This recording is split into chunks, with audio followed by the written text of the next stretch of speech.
بسم اللہ الرحمن الرحیم۔ السلام علیکم ورحمۃ اللہ وبرکاتہ۔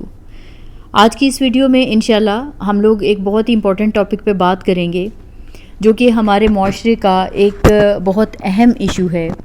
جب بچے بڑے ہو جاتے ہیں تو فوراً یہ سوال پیدا ہوتا ہے جب وہ اپنی اسٹڈیز کمپلیٹ کر لیتے ہیں اور ہمارے ذہنوں میں یہ چیز چلنا شروع ہو جاتی ہے کہ رشتہ کہاں کیا جائے۔ بچوں کے رشتے اب کرنے کی باری آ گئی ہے، اب ہمیں رشتہ دیکھنا ہے، بچوں کی شادیاں کرنی ہیں، اور بیٹوں خاص طور پہ بیٹیوں اور بیٹیوں دونوں کے لیے ہی پیرنٹس پریشان ہوتے ہیں، لیکن خاص طور پر اگر بیٹی کی بات کی جائے تو یہ بیٹی کا رشتہ بہت حساس معاملہ ہے۔ اولاد کا دکھ جو ہے نا، یہ بہت اذیت ناک ہوتا ہے، تو اس لیے بیٹی کا رشتہ ہمیشہ بہت سوچ سمجھ کر کرنا چاہیے۔ ہمارے ہاں بیٹیوں کا رشتہ کرتے وقت ایک ڈراپ ڈاؤن لسٹ کھل جاتی ہے، اور اس میں کچھ چیزیں جو ہیں وہ تو کمپلسری سمجھی جاتی ہیں۔ مثلاً سب سے اوپر جو چیز رکھی جاتی ہے وہ ہے لڑکے کا سٹیٹس، اس کی ڈگری، اس نے کہاں تک پڑھا ہے، کہاں تک ایجوکیشن حاصل کی ہے، کہاں سے ایجوکیشن لی ہے، پھر اس کے بعد اس کی فیملی کیسی ہے۔ ہماری پریورٹی کیا ہوتی ہے؟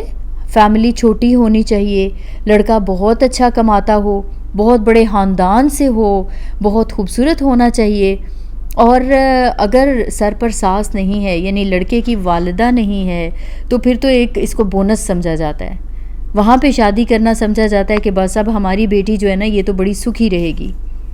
لیکن جو چیزیں دیکھنی چاہیے ان چیزوں کو سیکنڈری حیثیت مل جاتی ہے۔ نہ تو یہ دیکھا جاتا ہے کہ لڑکے اور لڑکی کی آپس کی جو ذہنی ہم آہنگی ہے وہ ایک ہوگی کہ نہیں، مطلب مینٹل کمپیٹیبلٹی جو ہے اس کی طرف دھیان نہیں دیا جاتا۔ لڑکے کی سوچ کیسی ہے، اس کی صحبت کیسی ہے، کیسے لوگوں میں اٹھتا بیٹھتا ہے، اس کے دوست کیسے ہیں، کردار اس کا کیسا ہے، یہ ساری چیزیں جو ہیں یہ سیکنڈری حیثیت کی بن جاتی ہیں۔ تو جو چیز سیکنڈری ہونی چاہیے تھی اس کو ہم بالکل اوپر لے جاتے ہیں، وہ ہمارے لیے بالکل کمپلسری ہوتی ہیں۔ جو والدین اسلامی ممالک میں رہ رہے ہیں، اپنے بچوں کی تربیت اسلام کے مطابق کر رہے ہیں، وہ بھی کم از کم اپنی جگہ پہ یہ سمجھ رہے ہوتے ہیں کہ ہم نے بچوں کی تربیت بہت اچھی کر دی ہے، بہت اچھی چیزیں ہیں جو کہ بچوں کو سکھائی ہیں۔ لیکن پھر بھی جب وہ رشتہ کرنے کے لیے آگے وقت آتا ہے تو وہ بھی یہی چیزوں میں پڑ جاتے ہیں۔ میں نے ایک بڑا زبردست ایک واقعہ پڑھا، اور یہ واقعہ بتایا ہے عامر عقاد نے۔ عامر عقاد جو کہ مشہور شہر، شام کے مشہور شہر حلب کے رہنے والے ہیں، جب یہ پیرس آئے تو وہیں پر رہائش اختیار کر لی، اور وہاں پہ ایک مکتبۃ الاسلام کے نام سے ایک عشایتی ادارہ قائم کیا، جو کہ شاید اسلامی کتابوں کا پیرس میں سب سے بڑا ادارہ شمار ہوتا ہے۔ انہوں نے ایک واقعہ سنایا، وہ کہتے ہیں کہ میرے پاس کیونکہ اکثر لوگ یہاں پہ دوسرے ملکوں سے بھی یہاں پہ رہتے ہیں، مقیم ہیں، تو اکثر لوگ بچوں کے رشتوں کے حوالے سے بھی بات کرتے رہتے ہیں۔ تو ایک دفعہ ایک فیملی ان کے پاس آئی جو کہ کسی مناسب رشتے کی تلاش میں تھے، انہوں نے عامر عقاد سے بھی بات کی۔ تو جب عامر عقاد نے کہا کہ کوئی بات نہیں ہے، مختلف لوگ جن کی بچیاں شادی کی عمر کو پہنچ چکی ہیں وہ بھی کہتے رہتے ہیں، کسی نہ کسی جگہ مناسب رشتہ دیکھ کر بات چلا دیں گے، تو انہوں نے بڑا زبردست واقعہ بیان کیا ہے۔ کہتے ہیں ایک جگہ جب میں نے بات شروع کی تو لڑکی کے والد جو ہیں وہ مراکش کے رہنے والے ہیں، عرصہ دراز سے یہیں پر یعنی پیرس میں ہی مقیم ہیں، تو کہتے ہیں کہ ان کی اولاد بھی یہیں پہ پیدا ہوئی، لہٰذا فرینچ جو ہے وہ عربی پر حاوی ہو گئی۔ والد اور والدہ سے بات ہوئی تو انہوں نے کہا کہ ہمیں تو کوئی اعتراض نہیں ہے، رشتہ ہمیں بہت مناسب لگ رہا ہے۔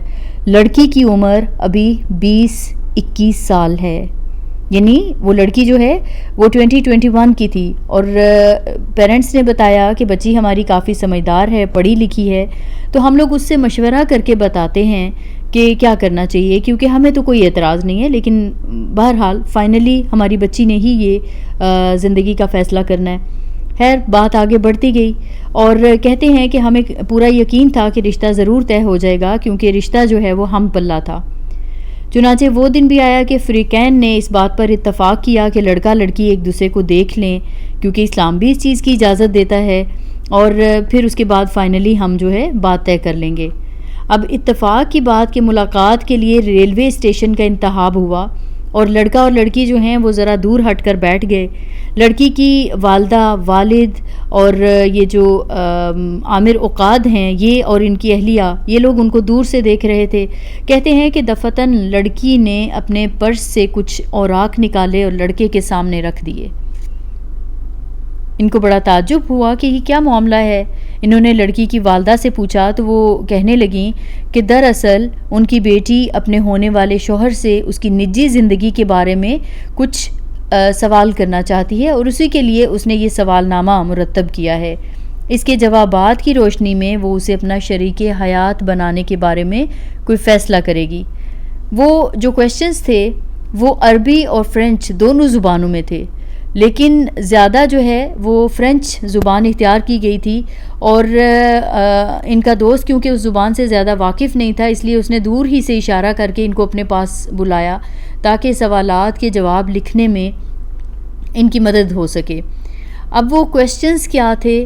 بڑے زبردست کویشچنز تھے جو ہماری سب بچیوں کو پتہ ہونے چاہیے اور ہم پیرنٹس کو بھی. وہ سوال نامہ کیا تھا؟ اتنا زبردست وہ انہوں نے کویشچنز لکھے ہوئے تھے کہ ایک زندگی کا پورا نا احاطہ ہو جاتا ہے کہ اس سے کلیئرلی پتہ چل جاتا ہے اس بندے کی سوچ کیا ہے، وہ زندگی کے بارے میں کیا سوچتا ہے. اب سب سے پہلا جو پیپر تھا اس کے اوپر کیا تھا؟ نام، اس کے پیرنٹس کا نیم، اس کا ایڈریس، اس کی ہائٹ، اس کا ویٹ، اس کی جاب، مطلب اس کے بارے میں، اس کا گھر اپنا ہے یا پرایا ہے، کتنے آورس کی اس کی ڈیوٹی ہوتی ہے، کتنی پے لیتا ہے، یہ یعنی عام سے سوالات تھے. تو ان کویشچنز کے جواب تو اس بندے نے دے دیے. اب اگلے پیپر پہ جو سوالات تھے وہ کس قسم کے تھے؟ اب ذرا اس پہ غور کیجیے گا. آپ کا اسلام سے اور مذہب سے کس حد تک تعلق ہے؟ پانچوں نمازیں ادا کرتے ہیں یا نہیں کرتے ہیں؟ اسلام کی راہ میں کتنا وقت لگاتے ہیں؟ قرآن پاک کا کتنا حصہ زبانی یاد ہے؟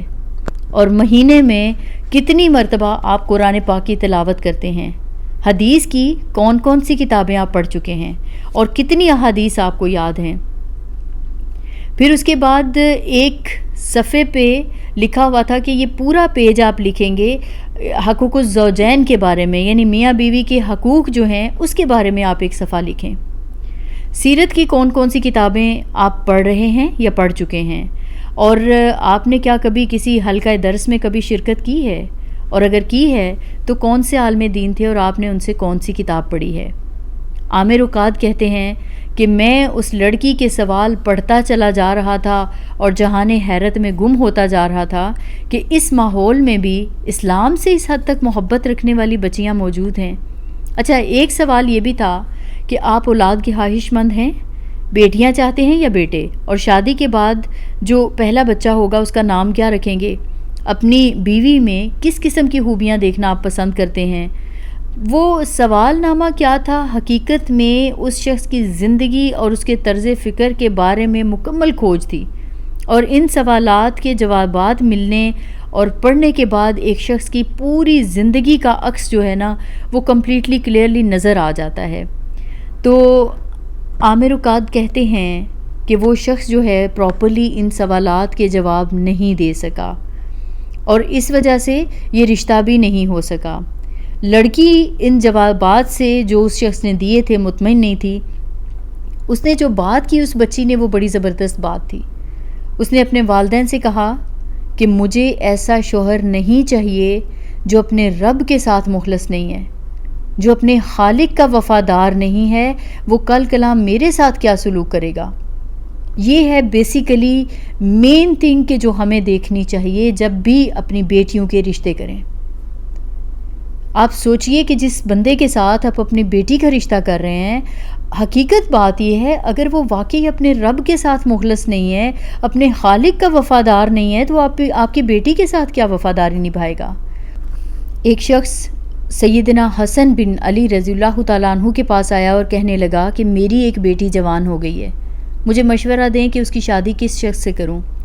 انہوں نے جواب دیا کہ اس کی شادی اس شخص سے کرو جو اللہ سے ڈرتا ہو، متقی شخص ہو. اگر اسے محبت کرے گا تو اس کی عزت کرے گا، لیکن اگر اسے محبت نہیں کرے گا اور اس کو اچھا نہیں جانے گا تو بھی اس پر ظلم نہیں کرے گا. پھر ان سے کہا گیا کہ فلاں فلاں آدمی نے ہم سے بچی کا رشتہ پوچھا ہے. سیدنا حسن رضی اللہ تعالیٰ عنہ نے پوچھا کہ کیا وہ عقل اور دین میں ٹھیک ٹھاک ہے؟ تو انہوں نے کہا کہ ہاں۔ فرمایا پھر اس کے ساتھ بچی کا رشتہ کر دو۔ یہ مشورہ دراصل اس فرمان نبوی کے عین مطابق تھا جس میں رسول اللہ صلی اللہ علیہ وسلم نے فرمایا ہے کہ جب کوئی ایسا شخص تم سے رشتے کا طلبگار بن کر آئے جس کا دین اور اخلاق تمہارے لیے اطمینان بخش ہو تو رشتہ دے دیا کرو۔ بغیر وجہ کے تاخیر معاشرے میں بڑے فتنوں اور عظیم فساد کا باعث بنے گی۔